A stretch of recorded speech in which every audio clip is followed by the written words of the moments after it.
बताया नहीं कि आप जैसा चाहे वैसा ही बोले।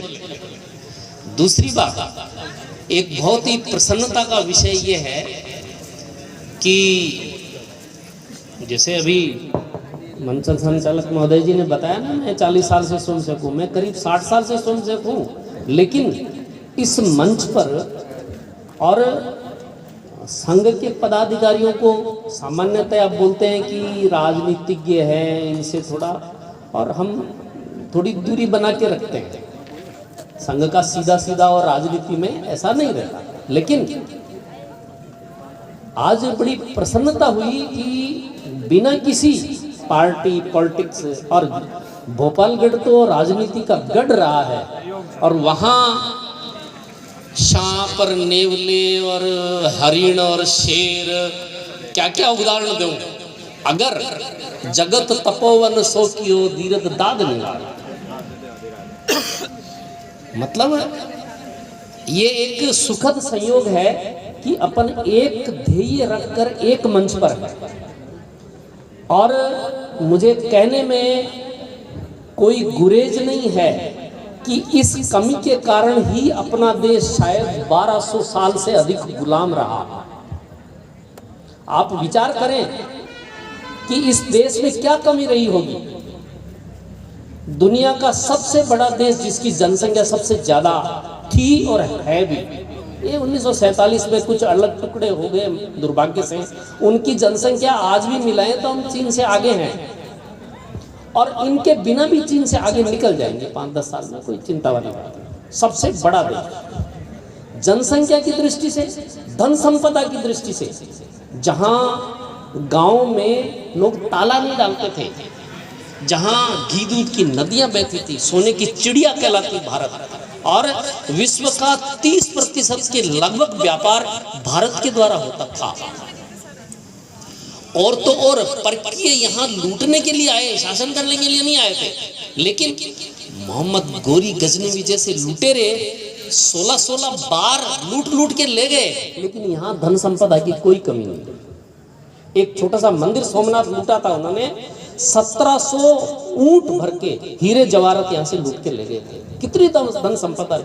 आज भी सामान्य गांव में जाए तो माता बहनों के पास 5-10-16 तोला सोना तो गरीब घर में मिल जाता है। आप कल्पना कीजिए कितना बड़ा देश था और उसकी धन संपदा कितनी बड़ी। तीसरी बात, कोई ये विचार करे, मुझे भी 8-10 देश बाहर घूमने का अवसर मिला, तो वो पूछते थे ये सब कुछ होते हुए क्यों ऐसा दुर्दिन देखने को पड़े। आप देखिए, ताकत शौर्य वीरता की कमी रही क्या? यहाँ गर्दन कट गई और हाथ से तलवारें चल रही है। शौर्य और वीरता का आज भी दुनिया में भारत के सैनिकों के तुलना में कोई स्थान ही नहीं है। 1971 अभी ताजा उदाहरण है, 93,000 से 93,000 से ज्यादा सशस्त्र सैनिक पाकिस्तान के, और यहाँ आत्मसमर्पण किया। दुनिया में ऐसी घटना अन्यत्र किसी देश में नहीं मिलती है। और अपने यहाँ वो तो सशस्त्र थे, 93,000 थे, और अपने यहाँ तो मेजर शैतान सिंह अकेले थे, और उनके हाथ पीछे से गोला बारूद भी सप्लाई नहीं हो रही थी, फिर भी उन्होंने जब तक जज्बा था देश की सीमाओं पर अंतिम सांस तक डटते रहे। ऐसे शौर्य वीरता के उदाहरण अन्यत्र दुनिया में नहीं मिलते। और पुरुष तो क्या, माताएं बहनें भी 1.5-2 साल के बच्चे को पीठ पर बांधकर और दोनों हाथों से तलवार चलाते हुए दुश्मनों की गर्दनों को ऐसे काटा जैसे कोई गाजर मूली काटता। महारानी लक्ष्मी, दुर्गावती, ऐसे वीरांगनाएं अपने यहाँ देश में हुई है। अंतिम बात, कोई सोचे कि जनसंख्या खूब थी, धन दौलत खूब थी और शौर्य वीरता की कोई कमी नहीं थी, शायद बुद्धि की कमी नहीं होगी, टेक्निक की कमी नहीं रही होगी। अरे जिस देश ने शून्य का आविष्कार दुनिया को दिया है, जिसके बलबूते पर आज विज्ञान चल रहा है, चंद्रमा और मंगल और पता नहीं अन्यत्र कहाँ ग्रहों की और यात्राएं और सुगम हो पाई है, भारत वो हमको पूछे, उन्होंने फ्रांस की बात है, वो कहते हैं कि हम यहाँ जो यूरोप के देश है वो नोबेल प्राइज ज्यादा लेते हैं। मैं तो कहता हूँ आप में से ही कोई भोपाल की धरती पर कोई ऐसा बालक जन्मे जो नोबेल प्राइज ले, लेकिन इससे भी ज्यादा विश्व गुरु का खिताब अगर किसी देश को मिला है तो वो भारत को मिला है। इतनी, जिस देश के पुस्तकालय, ये तक्षशिला और इनके पुस्तकालय को जलाया तो 6 महीने तक आग नहीं बुझी थी। आप सोचिए कि एक पुस्तक लिखने में एक व्यक्ति को अपना जीवन खपा देना पड़ता है, परीक्षा में 4 पेज लिखते पसीना आ जाता है। ऐसे देश में कितना उस पुस्तकालय का और भंडार रहा होगा जिसकी आग 6 महीने तक नहीं बुझी थी, और उसमें निहित जो ज्ञान राशि थी उसकी तो कल्पना ही नहीं की जा सकती। ऐसे और ज्ञान भंडार अपने देश में, श्रेष्ठ ज्ञान निधि अपने देश में रही है, इसके बावजूद की एक गड़बड़ तो रही ना।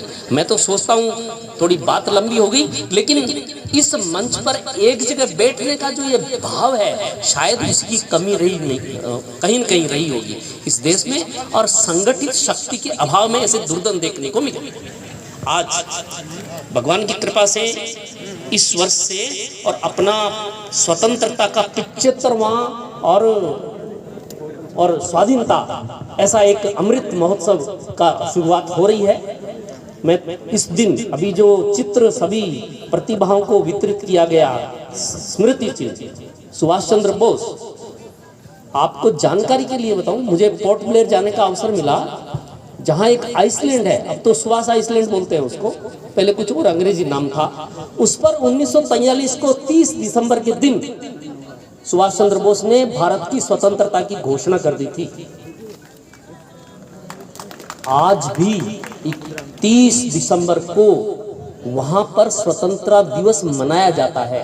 वो आइसलैंड जापान से अपने लिया, अंग्रेजों का था, और वहां पर आजाद हिंद फौज अपनी, और सिक्का नोट जिसको बोलते हैं, आपको उस पर देखेंगे गूगल पर तो सुभाष चंद्र बोस का फोटो लगा हुआ नोट मिल जाएगा उसको। ऐसी अपनी सेना में मुझे गर्व है। आज भी जो है सुभाष चंद्र की बोस की सेना में रहे हुए कुछ सैनिक जीवित बचे हुए हैं। मैंने स्वयं उनके घरों पे वो थाली और 2 कटोरी देखी है, पैरों पे बांधने वाले वो वस्त्र देखे हैं, जो आजाद हिंद फौज के सैनिक रहे हैं।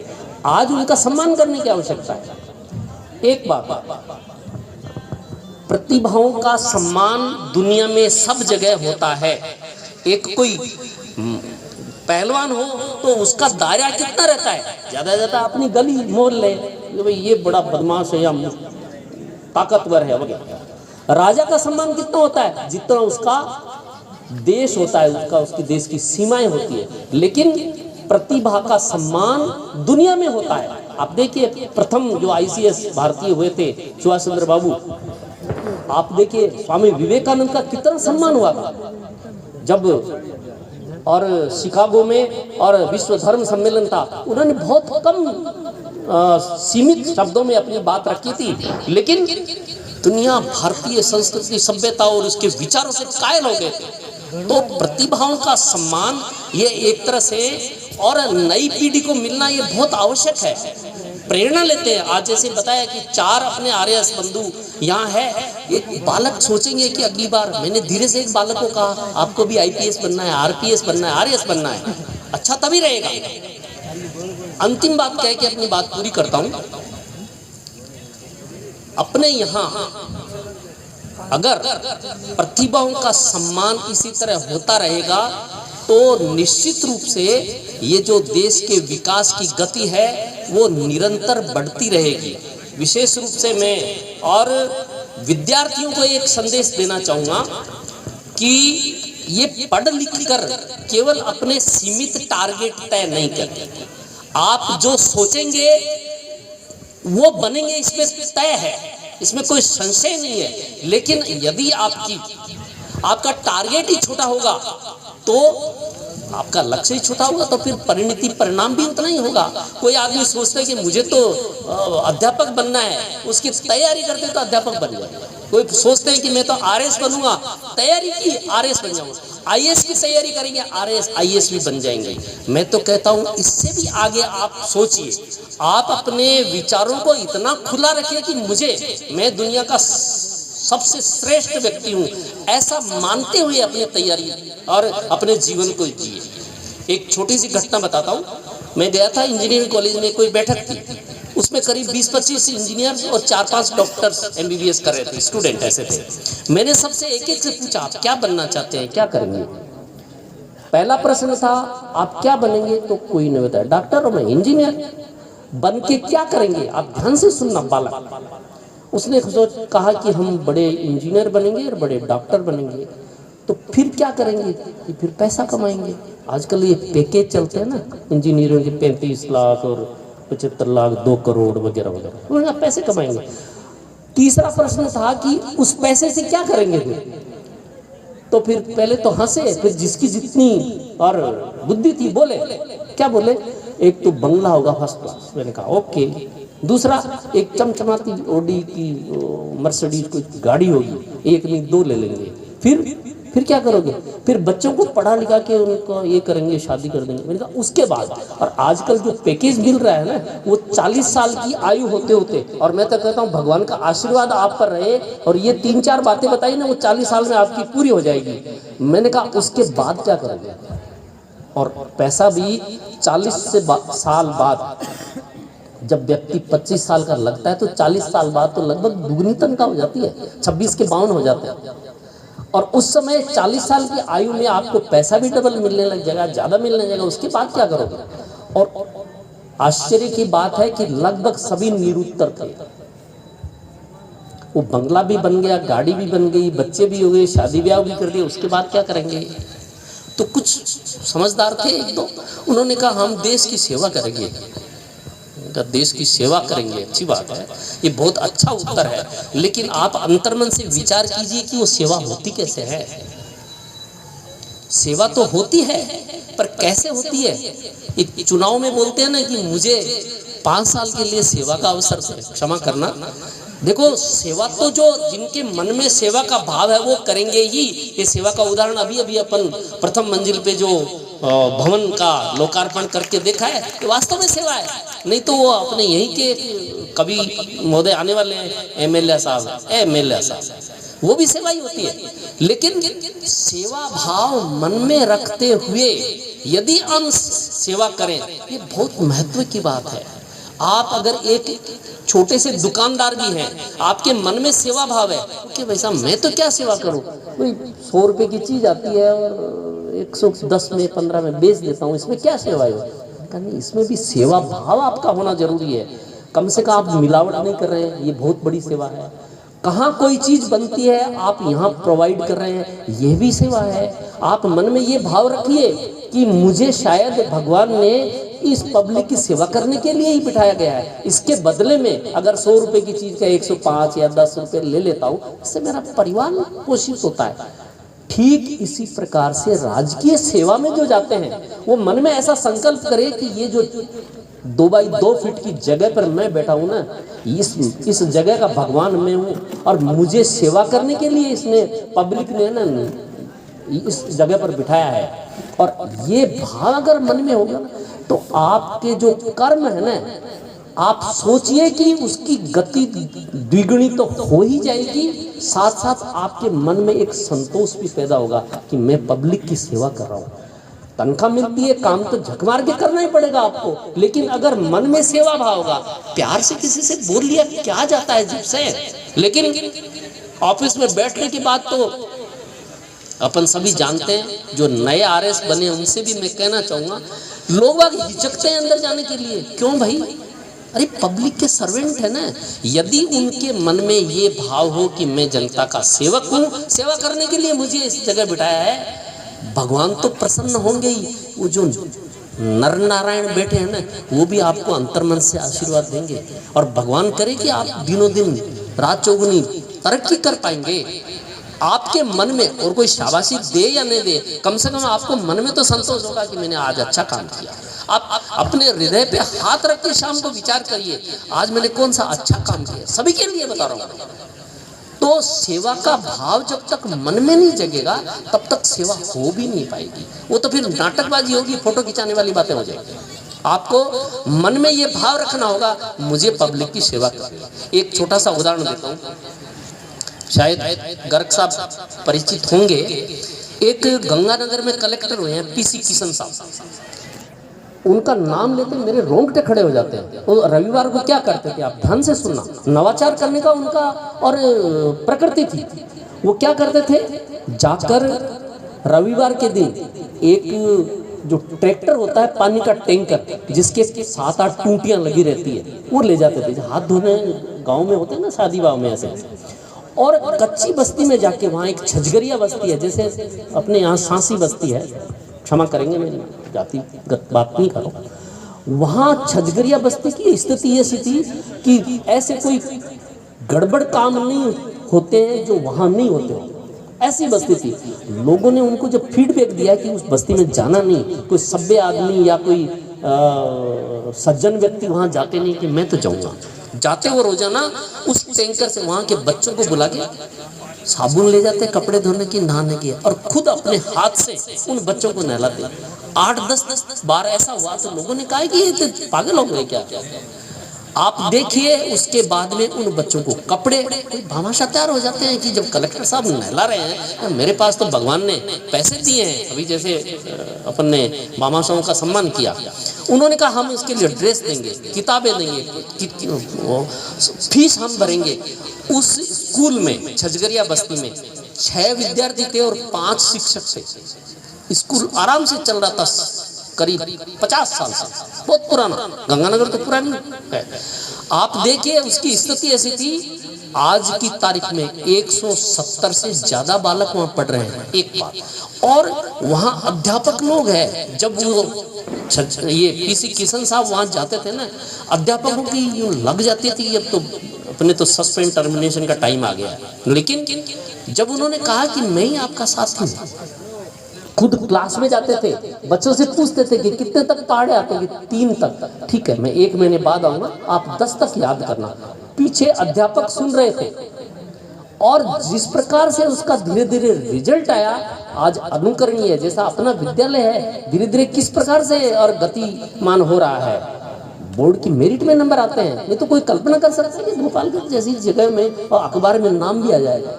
आज देखिए, खाली नाम ही नहीं बल्कि जो नई प्रतिभाएं हैं नाम रोशन कर रही है। तो अगर सेवा भाव मन में हो, कलेक्टर जैसे व्यक्ति के बारे में भी मन में भाव आने के कारण कई लोगों को उन्होंने और सेवा भावी बना दिया, सैकड़ों लोग। और आज उस बस्ती की लगभग काया पलट होने जा रही है, इतने विद्यार्थी तैयार हो गए वहां। तो इस प्रकार से कोई न कोई नवाचार दुनिया में बिखरे पड़े हैं सेवा कार्य। कोई करने वाले की हिम्मत चाहिए। पैसा अच्छे कामों के लिए बाधक नहीं बनते हैं, ये तय कर लीजिए। कोई आदमी ये सोचे कि मेरे पास पैसे नहीं है इसलिए मैं सेवा नहीं कर पा रहा हूँ, नहीं, मन में भाव होना चाहिए।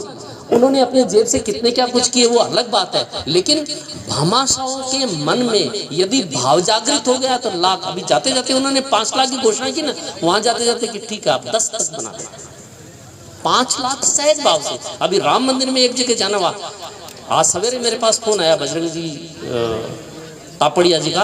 उन्होंने कहा कि मैं दीपावली की शुभकामनाएं, मैं लेने गया था चेक, 1 करोड़ का चेक दिया उन्होंने राम मंदिर के लिए। मैंने कहा एक क्या, ये बिंदी बिंदी ये तो अच्छी नहीं लग रही है। तो उन्होंने कहा ठीक है 11,11,111 और कर दो। क्षण भर में 11 लाख रुपए और देंगे। इस देश में पैसे की कोई कमी नहीं है। आप देखिए, केवल और केवल कुछ काम तो शुरू कीजिए। और अपने आप जमीन पे चल के देखेंगे ना, तो काम करने के लिए आप सैकड़ों जगह मिल जाएगी आपको।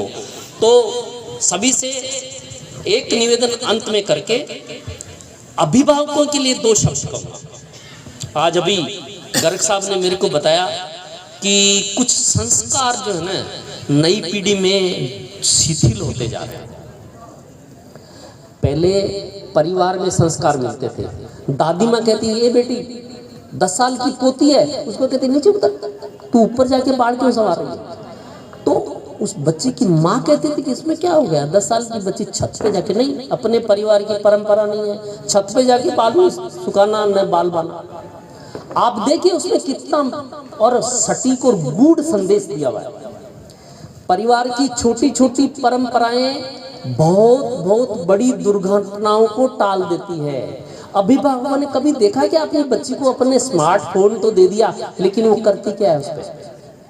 देखती क्या है, कहाँ संदेश भेजती है और कहाँ के संदेश आ रहे हैं, किस प्रकार के जा रहे हैं और किस प्रकार के आ रहे हैं। और फिर होता है कि क्या करें, बच्ची तो बहुत ही बढ़िया थी लेकिन अभी 8-10 दिन से लापता है। क्या हुआ, उसका जन्मदिन मनने वाला था, जन्मदिन के 2-3-4 दिन बाद ही वो तो भाग गई। भाग जाने से पता चला कि उसने तो शादी भी कर ली या निकाह कर ली। ऐसा हो जाता है क्या? मन को भरोसा नहीं होता। अपन अपने बच्चों पर 100% विश्वास रखते हैं कि हमारी बेटी 24 कैरेट है, लेकिन मेरा निवेदन है कि 24 कैरेट का तो गहना ही नहीं बनता, उसमें थोड़ा सा मिलाना पड़ता है। आप अविश्वास मत करिए, लेकिन कम से कम देखिए तो सही, 99% विश्वास कीजिए। कभी कभी 1% का टेस्ट ले लीजिए। मेरी बच्ची के या बच्चे के किताब के पन्नों में कोई चिट्ठी रखी हुई है क्या, उसके मोबाइल में कुछ संदेश है क्या। ये 10 बजे कॉलेज जाके, मैं सत्य घटना पे आधारित बात कर रहा हूँ, बच्ची 10 बजे कॉलेज जाने के लिए कह के जाती है और शाम को सही 5:10 पे घर आ जाती। डेली का रूटीन। घर वाले प्रसन्न है कि मेरी बेटी सीधी जाती कॉलेज से, सीधी वापस आती है। वहां से प्रिंसिपल का फोन आता है कि 15 दिन से बेटी एब्सेंट है, क्या बात हो गई। अब उसके तो